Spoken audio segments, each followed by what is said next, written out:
Let's start with an invocation.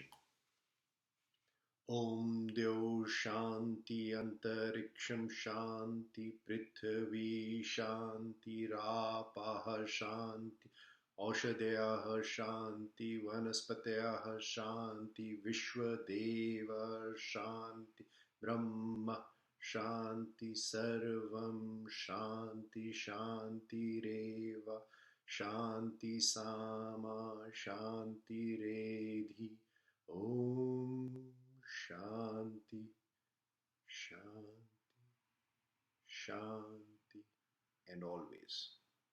This is from Yajurved in chapter 37. It expresses the deepest desire that we all carry. We want a sense of peace and harmony all around us. Such a desire is universal and eternal. Violence is the opposite of peace. Hence, violence is opposite to the deepest desire that we all have. This deep desire for peace led all religions to command us not to commit violence against each other. Violence begets violence. Hinduism even stopped us from committing violence against our household animals. They linked vegetarianism to our religion. We go further and say that we must protect vegetation and trees. In Jainism, the most common mantra is Ahimsa Paramo Dharma. Non-violence is the highest religion. Jain Munis walk barefoot and are careful not to step on any insects. Some leaders even forbid farming as it may kill worms who live beneath the surface soil. There is even a shloka in Ved which prays that we may use earth, an inanimate object, in a way that we do not hurt it. In Yoga Sutra, Patanjali laid out an 8-step process to achieve liberation. The first step is external discipline or yam. The 5 yam are ahimsa, satya, asteya, which means non-stealing, brahmacharya, and aparigraha, which means non-acquisitiveness. So the first part of the first step to liberation is listed as non-violence. All of this religious training and concepts deeply embed the concept of non-violence in our psyche. Also in the last century, we have celebrated the success of Mahatma Gandhi, Nelson Mandela, and Martin Luther King Jr. All these people resisted injustice and brought about political change without using any violence. The modern political thought treats all people as equal, as famously enshrined in the American Declaration of Independence. Preservation of life, liberty, and pursuit of happiness is a fundamental right for all of us. Certainly, life and liberty of all humans is accepted as an equal right for everyone in most societies. Even free speech is protected in the Constitution. People should be able to say and do what they want, and we must accept it as their fundamental right. This is the political context in which we believe that violence is not to be used in our political and social interactions. So does our religious and our political belief lead us to a conclusion that under no circumstance should we ever use violence, and that people have a fundamental right to say and do what they want? Is it an absolute right? What are the limits to this right? And if some limit is crossed, can we use violence to prevent others from crossing that limit? Let's say that you are a policeman, and while on your daily patrol, you see a person with an AK-47. He starts shooting randomly into a crowd of people and even kills a few people. You draw out your gun and shoot down the terrorist. Would your killing this terrorist be an act of violence, or would it be an act of non-violence? If you think of the violence that you stopped and realize that it is the greater of the two violence, the one that you committed and the one you stopped, then really your act was an act of non-violence. So it is easy to see the dharmic nature of even the violent acts done by police and army while protecting the broader population and reducing the overall level of violence. But what about a common person? Let's say that there is no policeman there. One person who's sitting in her car witnesses this horrible massacre. She has the opportunity to hit the person with her car and stop the killing. Should she do it? Of course, she would save so many innocent lives. So any person can and should commit the smaller violence to prevent the much larger violence. This is easy to see in case that there is an immediate danger to other people's life. The violence in defense can be justified to stop another violent act.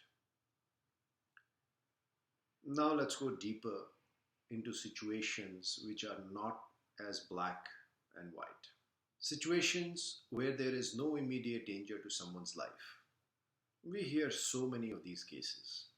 People beat up other people because they suspect them of eating a particular food. Or someone is not willing to shout a slogan in praise of the country. Or someone may be stoned because they are suspected of disrespecting a book or a prophet. Or a doctor may be shot dead because they performed a legal abortion. What of these situations? The argument that people make is that the hurt such actions cause to the sentiment of millions of people justifies the violence against the person who does such actions. Actions like burning sacred objects like books, images, flags can hurt. Certainly when we get into the issues like abortion, even boundary of living beings are tested. That much is true. Words can hurt. Non-violent action can also hurt. Just because no direct bodily harm is being done does not mean that no violence is being committed. The second part of the justification is that since actions were causing hurt, violence was necessary to stop these hurtful actions. And this is where the problem is. Let's take a simpler example. Let's say someone bumps your car on the highway and it causes damage to the car. You are also a bit shaken up. So hurt was caused to you and the car. Does it mean that you can now beat up the other person? No, it doesn't. There are laws to deal with any such situation where violence is committed against one person by another person. And we can all easily see this in non-religious situations, like a car accident. But when it comes to religious topics, we are not willing to accept the rule of law. How can any situation between two groups be ever solved unless they share a common code of behavior? Every society comes up with laws and rules to deal with all such situations.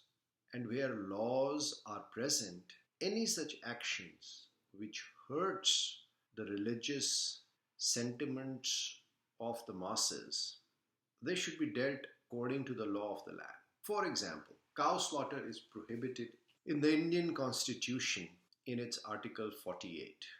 24 out of the 29 states in the country have laws on the statute to prevent cow slaughter.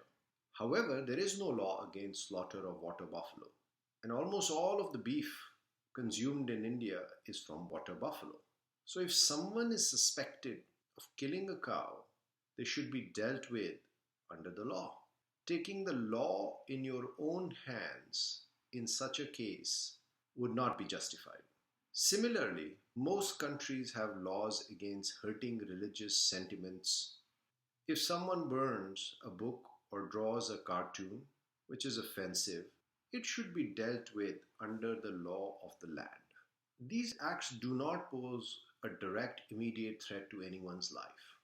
Now, you may say that law is man made and religious beliefs are divine revelations. Some people assert that living according to their religious beliefs is their fundamental right.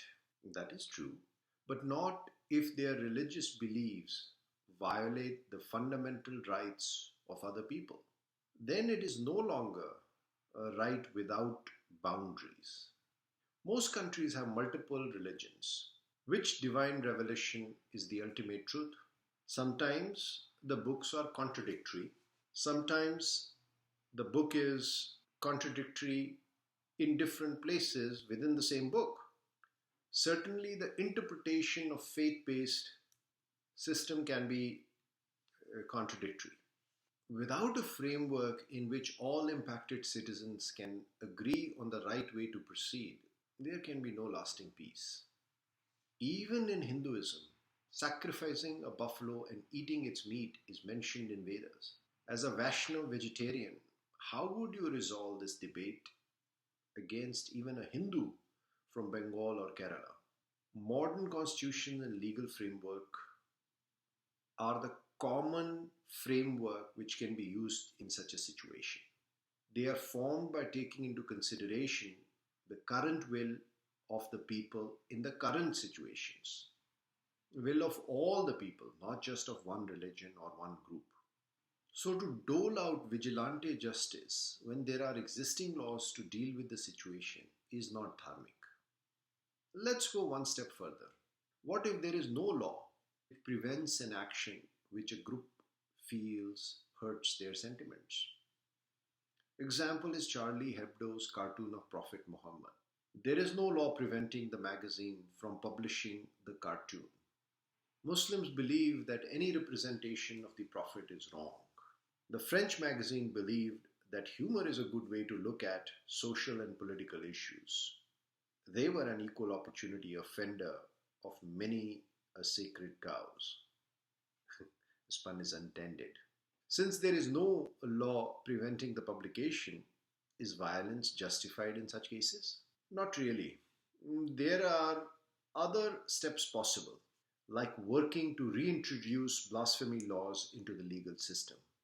These have been taken out from the French law intentionally since 1881. The last person to be hanged for blasphemy in England was hanged in 1637. The current society in France, and in fact most of the Western world, has determined that they do not want to support blasphemy laws. So the Muslims have very little hope of changing the law. So were they justified in using violence?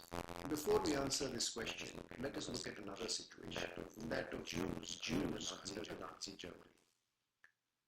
Under the Nuremberg race laws and many such laws enacted in Nazi Germany, the killing of Jews was considered legal. So what were the Jews and the other people in the world to do? Gandhi gave an interview in 1946. In the interview, he said that Jews should have willingly offered themselves to the knives of the butcher. They should have thrown themselves from the cliffs into the sea. This argument assumes that such actions would have melted the hearts of Germans and brought an end to the atrocities non-violently. I don't think so. In such a situation, violence would be justified. If there was an armed rebellion or other violent means of overthrowing the Nazi government, it would have been totally justified. Actually, the actions of Allied forces to defeat the Nazi Germany are hailed by everyone as just and morally right.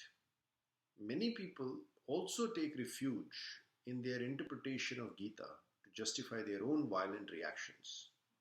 In Gita, chapter 4, verse 7 and 8 says, Yada yada hi dharmasya glanir bhavati bharata abhyutthanam adharmasya tadatmanam srijamyam paritranaya sadhunam vinashaya cha dushkritam dharma sansthapanarthaya sambhavami yuge yuge. These shlokas lay out the promise that whenever dharma is harmed, God herself is reborn to re-establish Dharma and to destroy the ones doing the bad deeds. Here, Krishna is encouraging Arjun to pick up his bow and arrows and fight the just war. He's encouraging him to kill his own cousins, teachers, and elders.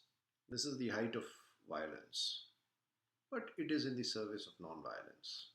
It is being pursued when all negotiations, all exhortations have failed to change the mind of Kauravas in doing what is the just action with Pandavas.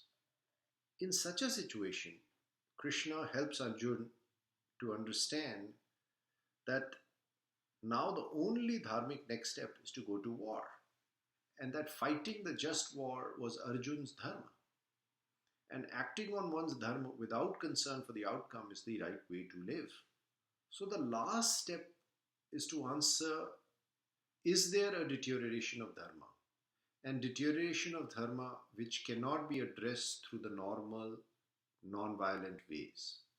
It is safe to say that there are definitely limits to toleration of injustice. What is the difference between killing of the Jews by Nazis and the publication of the cartoon by a magazine? Both were being done within the laws of the land, and both were greatly upsetting to a large number of people. The difference is that in the case of Holocaust, the deterioration of dharma is clearly visible as the preservation of life itself is threatened for a large number of people. In the case of the cartoon, there is no threat to the life or liberty of anyone. So to take the violent step of killing the cartoonist to stop them cannot be justified. Using violence to stop violence is like using the nuclear option. There will be tremendous fallout and impact. So it is to be used carefully, and that too when everything else has failed. We must apply the following step-by-step thinking to provocative situations. Is there an immediate and irreversible danger to someone's life or liberty, not just your own? If yes, can it be prevented by doing less overall damage? If it can be, then it is your duty to prevent it, even if it means using violence. If no, then can the action be reversed or otherwise addressed through accepted processes and laws? If yes, you must push for addressing the injustice. Never accept it. This is the Gandhian way of civil disobedience or non-cooperation. Even if there is no law, like in the case of blacks in Nelson Mandela's case, then help create such laws. In summary, violence can only be justified in two circumstances. One, in self-defense or defense of other people. Or two, when there is deterioration, the population is at risk, and nothing in the laws of the land can help you stop that threat.